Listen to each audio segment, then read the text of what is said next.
안녕하세요. 코드 박사입니다. DNN, Deep Neural Network 설명드리겠습니다. DNN은 어떤 문제를 해결할 수 있을까요?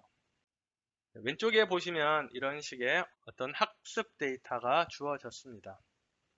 동물들이 5종류가 있죠. 5종류가 있습니다. 종류의 개수를 우리가 클래스라고 합니다. 그래서 현재는 클래스가 5가 됩니다. 그리고 각각의 동물들에 대해서 이렇게 폭과 키 데이터가 이런 식으로 쭉 주어졌네요. 점점점은 데이터가 너무 많아서 그냥 생략했다고 보시면 됩니다. 오른쪽에 보시면 폭과 키가 이렇게 9.2와 6.5가 있다면 이거에 해당하는 동물은 어떤 동물일까요? 네, 이것을 예측하는, 즉 분류하는 그 알고리즘이 DNN이라고 볼 수가 있습니다.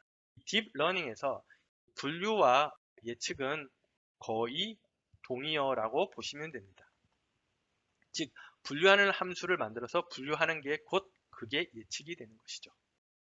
방금 보신 데이터를 이렇게 매트릭스로 변환할 수 있는데요. 그래서 폭을 이제 x1 그리고 키를 x2로 두고 매트릭스로 이렇게 나타내면 이런 식으로 나타낼 수가 있겠죠.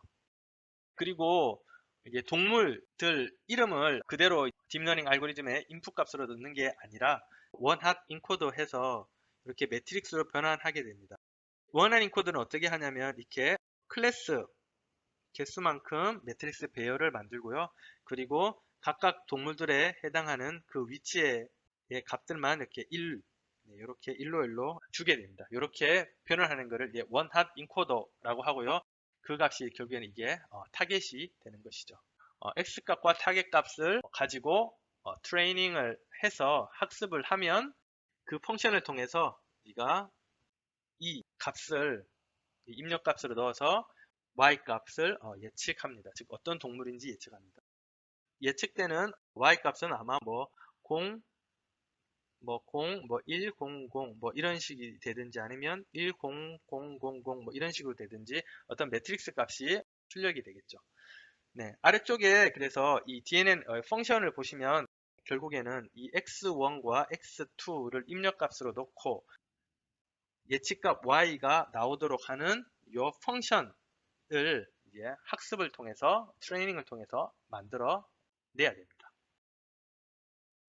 데이터를 이렇게 그래프상의 점으로 이렇게 표현하였는데요. 가로축이 동물들의 폭이 되고 세로축이 동물의 키가 되겠죠. x2로 두었습니다. 각각의 동물들의 폭과 키를 이렇게 그래프로 나타내면, 점으로 나타내면 같은 동물, 같은 클래스끼리는 이렇게 군집 형태로 모여 있다는 것을 이렇게 확인할 수 있습니다. 이 딥러닝 알고리즘은 기본적으로 같은 클래스끼리의 어떤 데이터는 같은 군집 형태로 모여 있다는 가정하에 그것을 가지고 나온 알고리즘이라고 볼 수 있습니다. 다른 빅데이터 알고리즘인 매트릭스 팩토리제이션, K-민즈 이런 다른 그런 빅데이터 알고리즘도 결국에는 데이터가 어떤 군집 형태로 모여 있어야 알고리즘 연산을 통해서 의미 있는 값을 분류를 한다든지 예측을 한다든지 것들을 할 수가 있습니다. 딥러닝도 마찬가지죠. XOR 문제가 있습니다. 그것을 이해하셔야 DNN을 제대로 이해할 수 있습니다. DNN에서 해결하려고 하는 문제는 멀티클래시피케이션 하는 함수를 만들어내는 것이죠. 즉 각각 클래스별로 바운더리 디시전 하는 함수를 학습 데이터를 통해서 만들어내야 합니다. 그런데 이 멀티클래시피케이션 문제는 일단 좀 복잡하니까 문제를 간단하게 한번 접근해 보도록 하겠습니다. 처음에 멀티클래시피케이션 문제를 해결하는 게 아니라 이 바이너리 클래시피케이션, 즉 타이거 데이터이냐 아니냐 하는 바운더리 디시전 하는 함수를 먼저 만들어 내면 그 다음으로 어떤 멀티 클래시피케이션 하는 바운더리 디시전 하는 함수를 만들어 낼 수 있겠죠. 즉 바이너리 클래시피케이션 하는 함수부터 만드는 것을 먼저 접근해 보도록 합시다. 이렇게 바이너리 클래시피케이션 함수를 만들면 이런 그래프가 그려지겠습니다. 저 타이거 데이터 군집 형태를 감싸는 그래프 내부에는 이제 true 값이 나오도록 하는 결과값이 나오도록 하고 그 바깥에는 펄스 값이 나오도록 하는 것이죠. 네, 바운더리 디시전 하는 그래프 함수 내부에는 이렇게 수많은 true 값들이 있다고 볼 수가 있고요. 그 바깥에는 수많은 사실은 펄스 값이 있다고 볼 수가 있죠. 네, 이것을 데이터가 이렇게 무한히 많은 것을 가지고 하는 게 아니라 이렇게 단 4개의 데이터만 이렇게 이런 식으로 분포가 되어 있다고 가정합시다. 이렇게 분포가 되어 있을 때 이렇게 하는 바운더리 디시전 하는 함수를 만들어서 이 영역 안에는 true가 나오도록 하고 그리고 이 바깥의 영역에는 펄스가 나오도록 하는 그런 바운더리 디시전 하는 함수를 만들면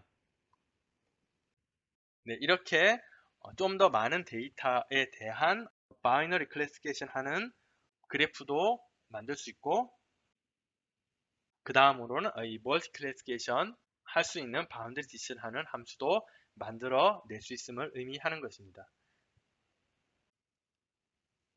때문에 이 XOR 문제를 해결해야 됩니다. 이렇게 분포된 데이터 한번 좌표 값을 한번 보겠습니다. 이 X 값은 여기가 0,0이 되고요. 그리고 이 값은 1,0, 여기는 1,1, 그리고 여기는 0,1이 되겠네요. 네, 거기에 따라 가지고 나오는 값이 이 지점은 true, 즉 1이 나오고요. 이 값은 펄스 0이 나오도록 하는 그런 함수를 만들어야 됩니다. 즉, 이 오른쪽 상단에 보시면 이렇게 x 값이 이런 식으로 입력이 될 때 y 값이 결국에는 이런 식으로 나오는 어떤 바운드 디시전하는 함수를 만들어내야 됩니다. 이게 결국에는 이 컴퓨터의 연산에서 이 논리 연산에서 이제 XOR 연산과 같은 것이죠. 그래서 이 문제를 XOR 문제라고 합니다. 즉 XOR 문제를 해결을 해야 DNN을 할 수가 있는 것입니다. XOR은 이런 식의 어떤 NOT, AND, OR 이런 논리 연산들의 조합으로 이 XOR 연산을 만들어낼 수 있습니다. 이 XOR 연산은 아래와 같이 선형 함수로 해결할 수가 없죠. 가령 이 X 값들을 이렇게 입력을 하고 그리고 Y 값이 이렇게 나올 수 있도록 하는 어떤 웨이트 값들과 바이어스 값은 존재하지 않습니다. 즉, 이 선형 함수로 XOR 문제는 해결할 수가 없어가지고 이 문제를 비선형 문제라고 합니다. 근데 영어로는 non-linear한 문제라고 합니다. 비선형 문제를 해결하기 위해서는 액티베이션, 즉 활성 함수가 필요합니다. 상단에 보시면 이 y는 wx 플러스 b, 이 선형 함수이죠. 이 선형 함수의 결과값을 다음으로 활성 함수의 입력값으로 통과하게 되면 결과값이 이렇게 나오는데요. 오른쪽 상단에 보시면 이렇게 선형 함수이고 이 앞부분, 이 부분이 활성 함수가 되겠습니다. 네, 이 활성 함수 중에 이제 종류가 여러 가지가 있습니다. 뭐 리클렐로, 탄젠트 하이퍼블릭 등등등 여러 개 있는데 지금 화면에 나온 거는 이제 대표적인 시그모이드 함수라고 합니다. 오늘 방송에서는 이제 시그모이드만 가지고 이제 설명을 하겠습니다. 어쨌든 종류는 여러 가지 있고 장단점이 있습니다. 근데 어쨌든 목적은 같습니다. 네, 앞에 이 시그모이드 수식이 복잡을 하기 때문에 이것을 간단하게 이렇게 줄여가지고 이 시그마라는 기호로 이렇게 보통 표시를 합니다.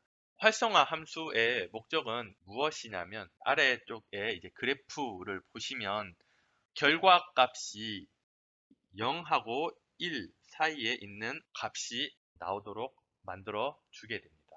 이 0과 1은 무엇을 의미하냐면 결국 이 확률을 의미합니다. 즉 1에 가까워질수록 이게 참일 확률이 높다는 것을 의미하는 거고요. 0에 가까울수록 거짓일 확률이 높다는 것이죠. 즉, 이 true와 false 최대한 둘 중에 하나만 나오게끔 만들어주는 함수입니다. 바이너리 클래시피케이션, 멀티 클래시피케이션에서도 역시 true, false, 이 바운더리 디시전 하는 함수 내부에는 true가 나오도록 해줘야 되고 그 바깥에는 false가 나오도록 해줘야 되죠. 그렇기 때문에 이 액티베이션 함수의 결과값은 그렇게 true, false 둘 중에 하나만 나오도록 해주게끔 하는 함수라고 볼 수가 있습니다. 선형 함수와 활성 함수 조합으로 이렇게 쓰게 되면 이것을 로지스틱 펑션이라고 합니다. 로지스틱 펑션은 리니어 펑션, 선형 함수와는 목적이 좀 다르다고 볼 수 있죠.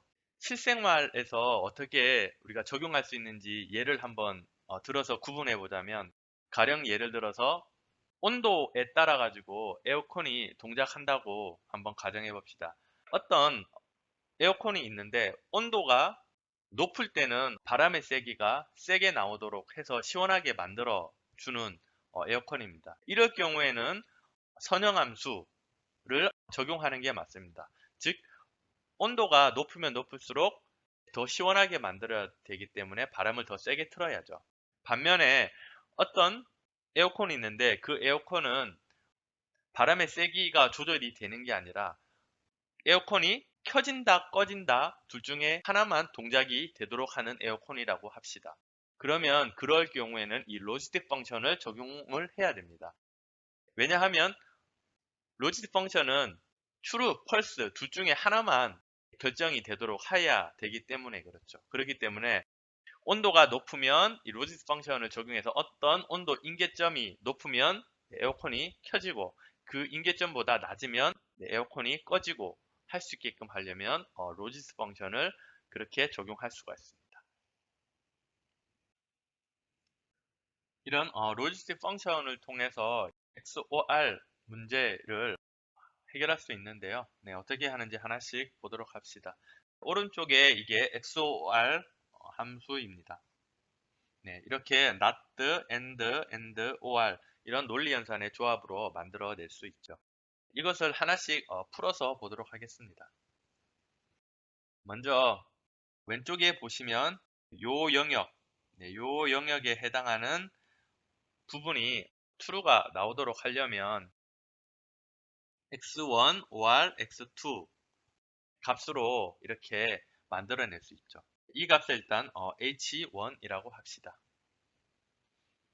그래서 오른쪽에 보시면 지금 XOR 연산에서 요 연산에 해당합니다. 다음으로 왼쪽부터 먼저 보시면 이 상단에 not 그리고 x1 and x2 이 조합으로 해서 h2를 만들어내죠. 그래서 이 녹색 영역에 해당하는 이 부분이 true가 나오도록 만들어줍니다. 네, 역시 오른쪽에 보시면 이렇게 not, x1 and x2에 해당하는 것이죠. 그래서 이 두 영역을 다시 중간에 이렇게 AND 연산을 하게 되면 요 영역만 서로 교차하는 요 영역만 true가 나오도록 만들어줍니다. 이런 식으로 XOR 연산이 논리 연산으로 만들어질 수가 있죠.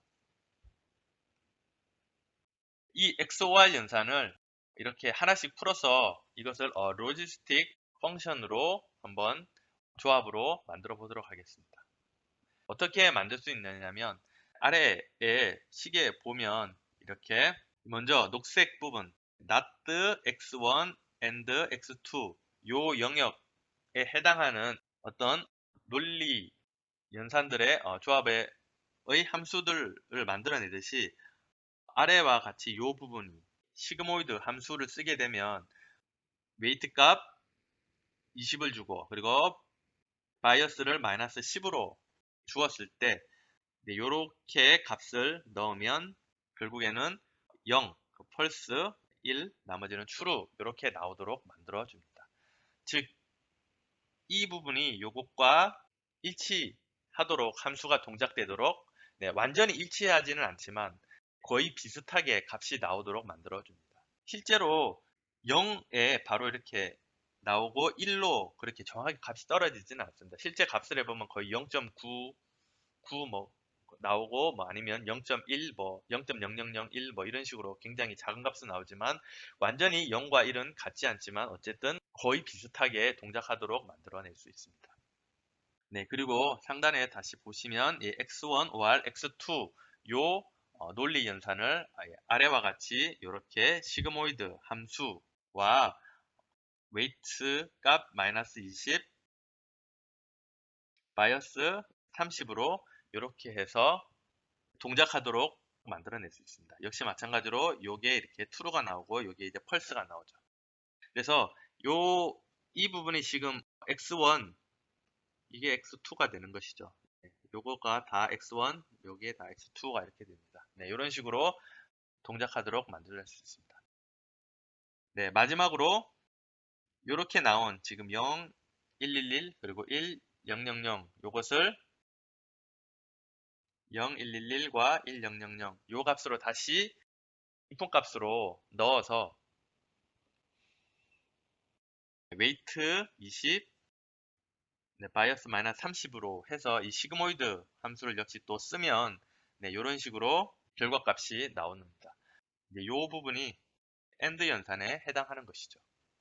이런 식으로 XOR을 로지스틱 펑션으로 네, 만들어 낼 수 있습니다.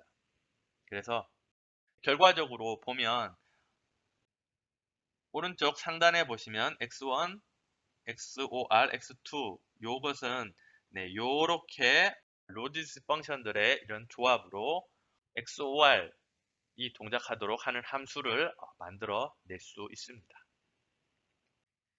네, 완전히 똑같지는 않지만 거의 사실은 값이 비슷하게 나옵니다. 네, URL에 가시면 이 xor.py를 한번 실행해 보시면 실제 저렇게 값이 나온다는 것을 알 수가 있습니다.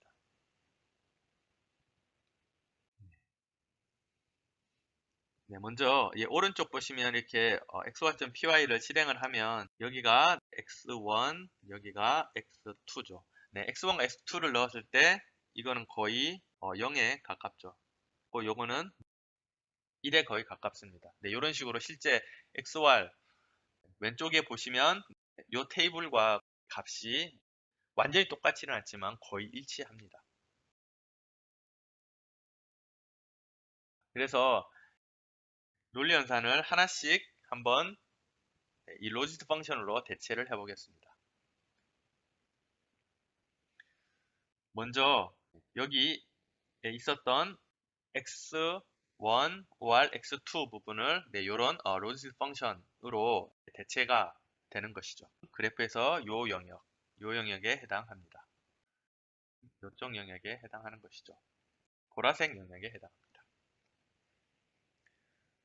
다음으로 not x1 and x2 요거에 대해서 역시 이렇게 이 로지스틱 펑션 이 weight 마이너스 20 바이어스 30을 넣어서 이런 식으로 대체가 가능합니다.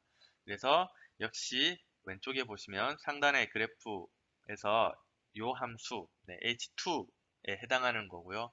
이 녹색 영역에 true가 나오도록 만들어 주게 됩니다. 그리고 마지막으로 중간에 있던 AND 연산 이 다시 시그모이드를 쓰고 웨이트 20 바이어스 마이너스 30으로 해서 교차 영역을 만들어 낼 수 있는 것이죠. 왼쪽에 그래프를 보시면 웨이트 20과 결과값 H1 그리고 웨이트 20과 H2 결과값 그리고 바이어스 마이너스 30을 하면 최종적으로 이 Y 값이 나오는데 결국에는 이 교차 영역 여기에 해당하는 영역이 true가 나오게끔 하고 그 바깥에 요 부분에서는 펄스가 나오도록 해주는 바운더리 디시전 하는 함수를 이 로스트 펑션을 통해서 만들어 냈습니다.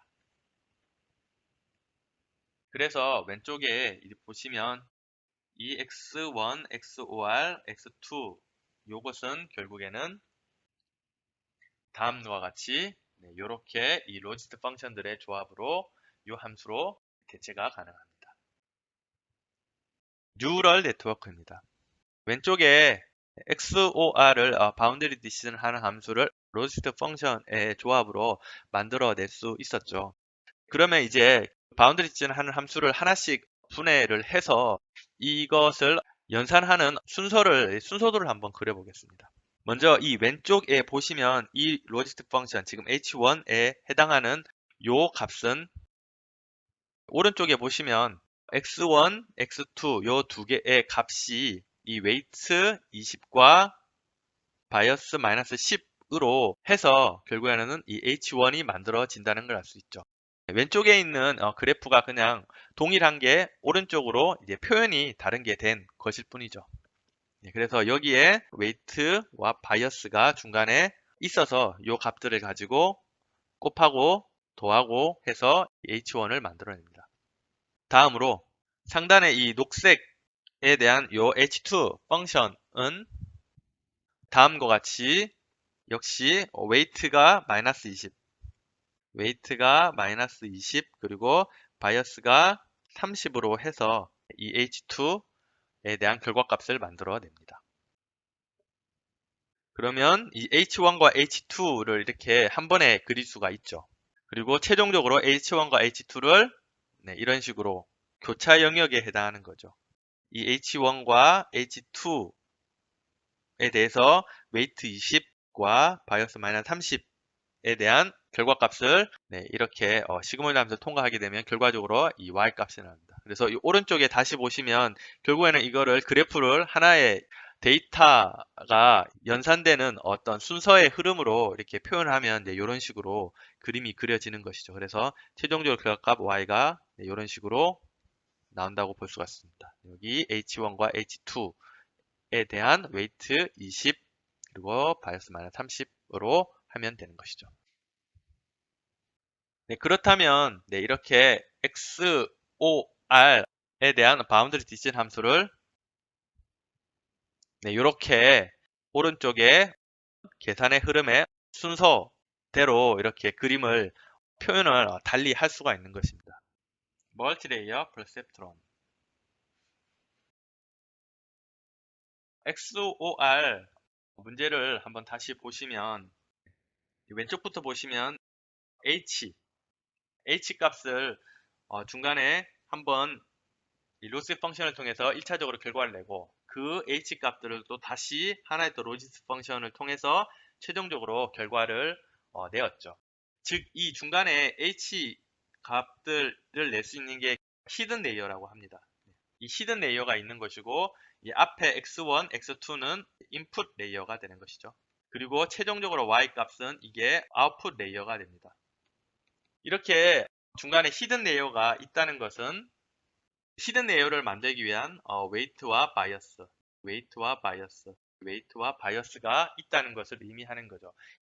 웨이트와 바이어스는 왼쪽에 보시면 결국에는 이 선형 함수이고 이렇게 선들을 만들어 낼 수 있음을 의미하는 것입니다. 그리고 또한 최종적으로 이 웨이트 바이어스, 여기에 있는 웨이트 바이어스는 이 교차 영역까지 만들어 낼 수가 있는 것입니다.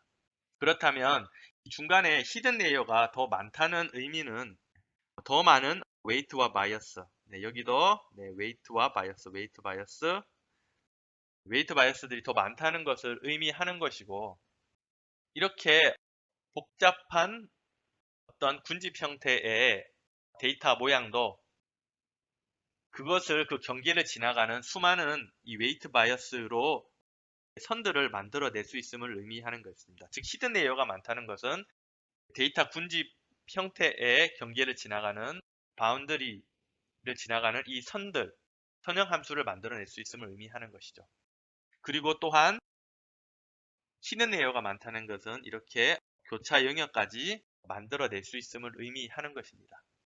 그렇기 때문에 결국에는 히든 레이어가 많다는 것은 어떤 복잡한 데이터의 군집 형태도 바운더리 디시전 할 수 있는 이런 그래프를 만들어낼 수 있음을 의미하는 것입니다. 바이너리 클래시피케이션은 출력 노드를 이렇게 하나만 구성을 했죠. 그래서 1, 아니면 0, 즉 true 아니면 false가 나오도록 했죠. 처음 목적으로 했던 멀티플리케이션은 그러면 노드를 어떻게 구성할까요? 네, 이렇게 멀티플리케이션 5개, 클래스가 지금 5죠. 5개 중에서 하나만 값이 나오도록 노드를 구성하려면 아웃풋 레이어의 노드를 이렇게 5개로 두게 됩니다. 그렇다면 역시 히든 레이어가 많이 있으면 이 중간에 웨이트와 바이어스들이 있다는 것을 의미하고 이게 곧 하나의 왼쪽에 보시면 수많은 이 선들을 만들어 낼 수 있음을 의미하는 것입니다. 그리고 그 웨이트 바이어스 또한 이 교차 영역까지 만들어 낼 수 있죠. 그리고 이번에는 하나의 히든 레이어에서도 이 노드 개수를 또 늘리게 되면 이것도 히든 레이어의 노드 개수를 늘리고 이 영역도 이렇게 늘리게 되면 역시 마찬가지로 더 많은 웨이트 바이어스들을 만들어낼 수 있음을 의미하는 거고 이게 하나의 선들을 의미하는 겁니다.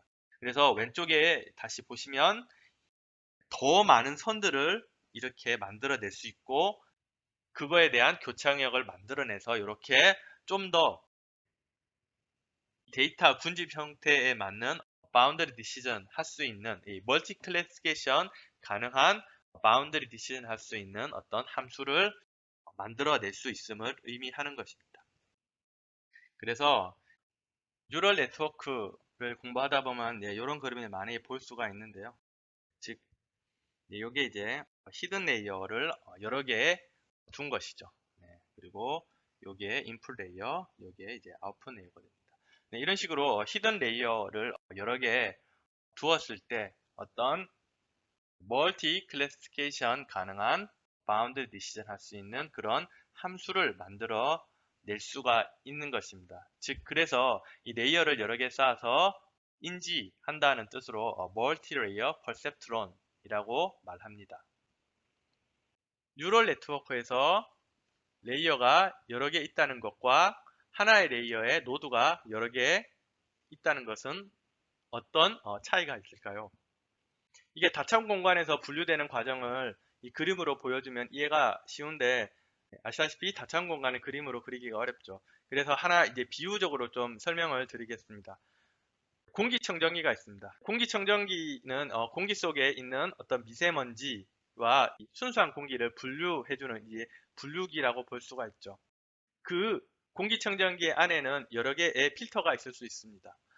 첫 번째 필터에는 80 마이크로미터의 그 이상 크기의 먼지를 걸러내는 필터고 그 필터를 통과한 공기는 그거보다 작은 어떤 미세먼지가 포함된 공기겠죠. 그래서 두 번째 필터를 그 공기가 통과하면 이번에는 그보다 더 작은 10 마이크로미터의 먼지를 필터링해주는 또 두 번째 필터가 있습니다. 이런 식으로 필터를 여러 개 두어서 순수한 공기를 뽑아내죠.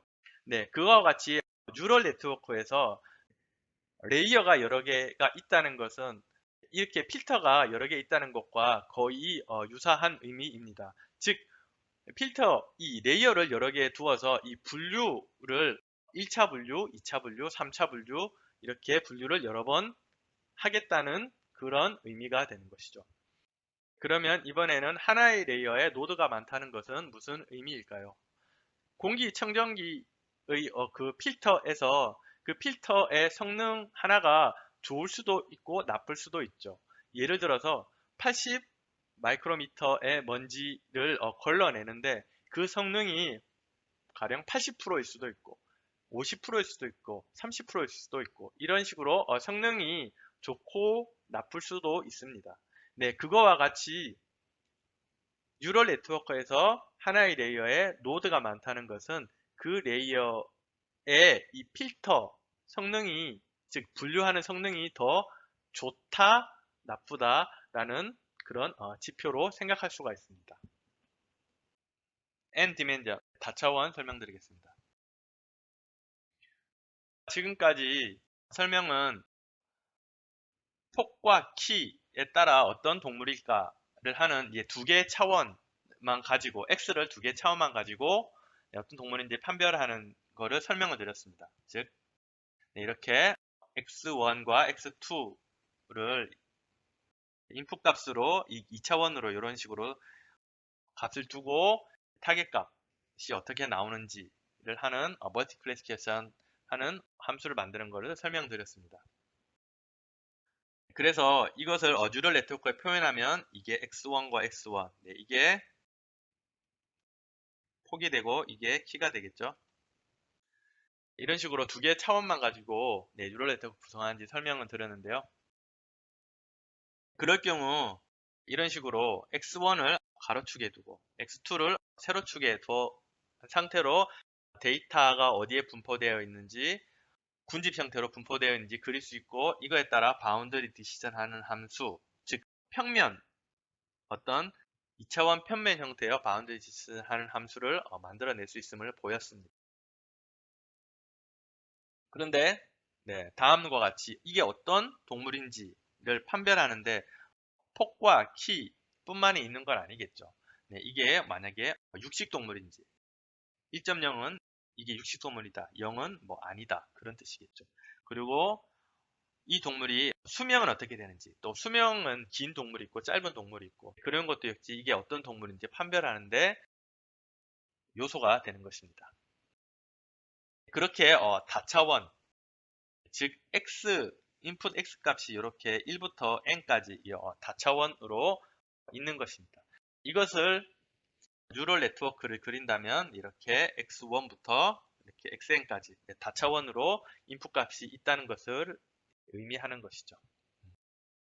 왼쪽에 이 학습 데이터를 하나씩 뉴럴 네트워크에 대입해 보면 가령 요 부분만 한번 대입해 보면 이렇게 여기에 4.2 그리고 11.4 0.0 이런 식으로 x 값이 들어갔을 때 y 값이 0, 0, 1, 0, 0, 2 나오도록 이 중간에 히든 레이어를 만들어내면 되는 것이죠. 그리고 또한 하나 더 보면 이렇게 값이 있을 때 x 값이 13.2, 10.5 이렇게 인풋 값이 들어갔을 때 y 값이 0, 0, 0, 1, 0 이렇게 나오도록 중간에 히든 레이어를 만들어 줍니다. 그렇게 해서 여기에 있는 모든 학습 데이터들에서 이제 x 값이 인풋으로 갔을 때 이렇게 타겟 값이 이렇게 값이 나오도록 만족해주는 이 히든 레이어를 만들어 내면 됩니다.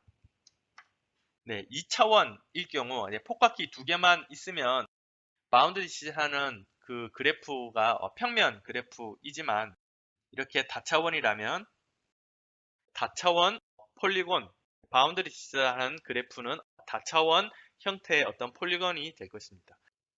오른쪽에 보시면 이게 지금 구겨진 종이로 표현하였는데요.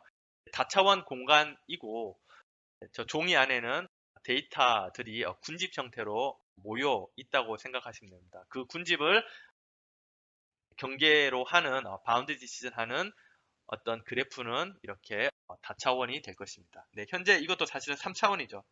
4차원, 5차원부터는 이제 상상을 하셔야 될 겁니다. DNN을 테스트 해볼 수 있는 곳이 있는데요.